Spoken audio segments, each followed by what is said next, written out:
ใหม่สูงค่ะเมื่อได้เป็นวันที่2เดือนธันวาคมที่3ปี2026ในตอนในเดือนเอาพี่น้องค่ะมาถ่อมด้วยข่าวเงามีนางยิงก่อหนึ่งไตเต้นเฮ็ดอาจุนห้องโผก้วยกะวาโผอ่ำมากก้วยมกาไล่เสียงเงินต้องป้าเทียงใน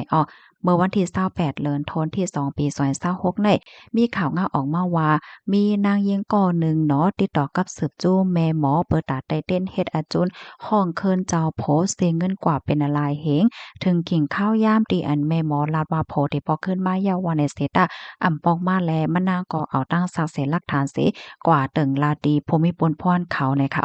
เฮาคามาถ่อมด้วยลองตั้งลายโหยอยย่ำมันค่ะเนาะเมื่อแต่มันได้ก่อในผู้ยิ่งก็ในเขาก็คบทบยาหลวงข้องคำในนาหอต่อเฮิรนนั่นค่ะนะเนาะแต่เลยว่าแพ้ตั้งกันตั้งเจ้าตั้งโผเฮ็ดจังไหนมะนางเนี่ยก็ซ้ำแค่ให้เจ้าโผในปอขึ้นมาใครขึ้นหลีกันขึ้นเฮ็ดจังไหนนั่นน่ะ เมื่อพ้องตีมะนางว่นนำคำใจอยู่นั่นในซ้ำไรหันแมนเนอสื่อตรงก้นมีแม่หมอก้อนหนึ่งเนาะเปิ้นในก็มาจ่องยาโฆษณาว่าสังว่าผู้ไหลไผสิมว่ามาไตเต้นเฮ็ดอาจวนว่าสังว่าจังไหนแต่ไหลพรปางแต่แต่เฮ็ดให้โผหักโผแป้งห้องโผอันยานกว่านั้นปอกขึ้นมาไหลภายใน7วันว่าสังว่าเฮ็ดจังแหนนะเพราะว่ามะนางไหลหันจังหนังนั้นยาวในเสแล มะนางก็เลยติดต่อกับสืบกว่าจู้แม่หมอนั่นค่ะแม่หมอนั่นก็ลาดว่าเพราะว่าสู่แค่ให้โผสุปอขึ้นมาไหนแต่ก็สู่ได้เลยเฮ็ดปางอันนั้นอันใดเฮ็ดอาจุนจังนั้นจังใด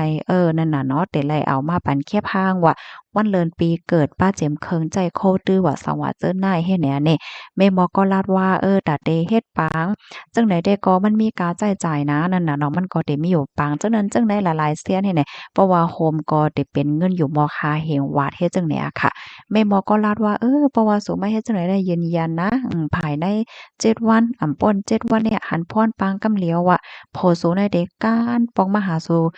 กำเหลียวแม่หมอได้ก็ลัดกว่าจังหนังนั้นเฮ็ดจั่งใดอะเนาะกำในมะนางก็ยุ่มยามสิเฮ็ดจ้อมหนังที่อันแม่หมอแนะนำว่าสังว่าจั่งใดเนี่ย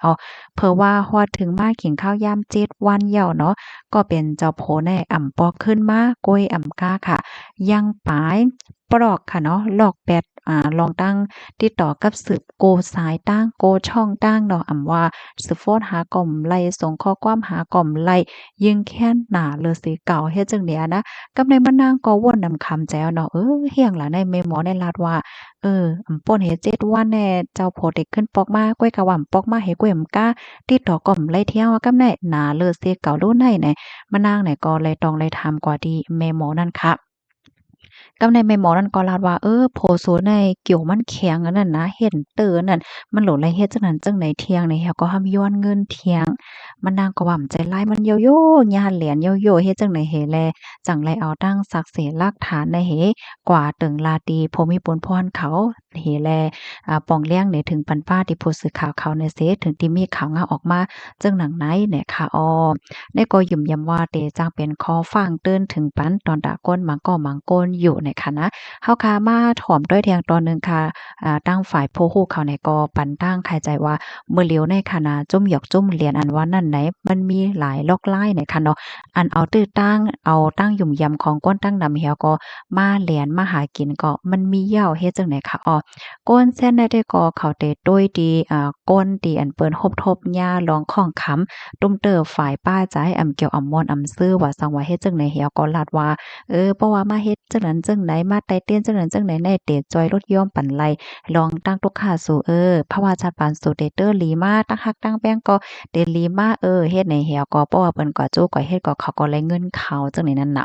กับในแทงตอนหนึงอันแค่ให้พี่น้องค่ะเขาฮู้คึดดันในเทกอในมังป้อมังไลเพราะว่าเฮาค่ะเตติดต่อกว่ากับสืบได้กว่าแฮงเสเมียวๆ เฮาเดะด้วยดีอันเปิ้นก็ปันตั้งหันถึงคอมเมนต์ค่ะเนาะเพราะว่ามันหลีเนี่ยเปิ้นก็บ่นว่ามันหลีเด้เนี่ยมื้อเหลียวในมันมีมาว่า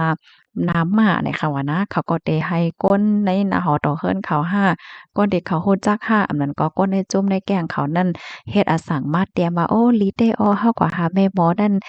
หน้าการตางานเฮาหลีมาเด้จัดปานเฮาหลีมาตั้งหากเฮาหลีมาเนี่ยอันในทะเลสตีเนี่ยค่ะเนาะมักป้อมักแลในมันแลบเต็มใจอันเตมันเขาเฮ็ดอาสังเฮ็ดเอาก้อยเนี่ยค่ะว่า กำในมาแทงตอนหนึ่งเนี่ยให้พี่ๆน้องๆเฮาค่ะเขารับรู้ไว้ว่าลวงตั้งหยุ่มย้ำจึงหนังในตั้งฝ่ายป้ายซ้ายเขาได้เปิ้นอำไป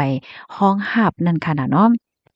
ลองที่อันเฮาค่ะเสียงเงินเสียงต้องกว่าเปิดตาเฮ็ดให้ก้นๆนั้นๆฮักเฮาอะก้นก็ได้เจอเขาว่าให้เป็นนั้นว่าให้เป็นในว่าสังว่าจังไหนได้มันมีอยู่แต่ในค่ะว่าเนาะตั้งฝ่ายป้ายซ้ายเฮ็ดจังได๋ค่ะนะก็นั้นแลเพราะว่าเฮาค้าแค่ให้เปิ้นฮักเฮาใน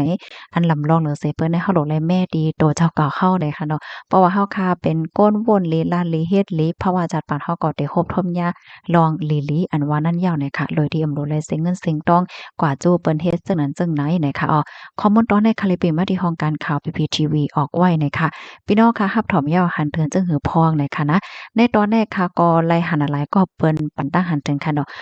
บางก็ในค่ะนะเขาว่าเขาก็หาแม่มอสลากบางทีในค่ะเนาะเมื่อแต่มันได้ก็กว่าตุ้ยเป็ดต่างว่าห่างว่าเฮ็ดจังแหนนะเขาก็ได้ลาดว่าเกี่ยวจากตาสูนได้ก็ลีน่ะค่ะอ้อจังนั้นจังไหนก้อยก็ว่าสูนได้มีข้อเกี่ยวอันนั้นอันนั้นแน่นะ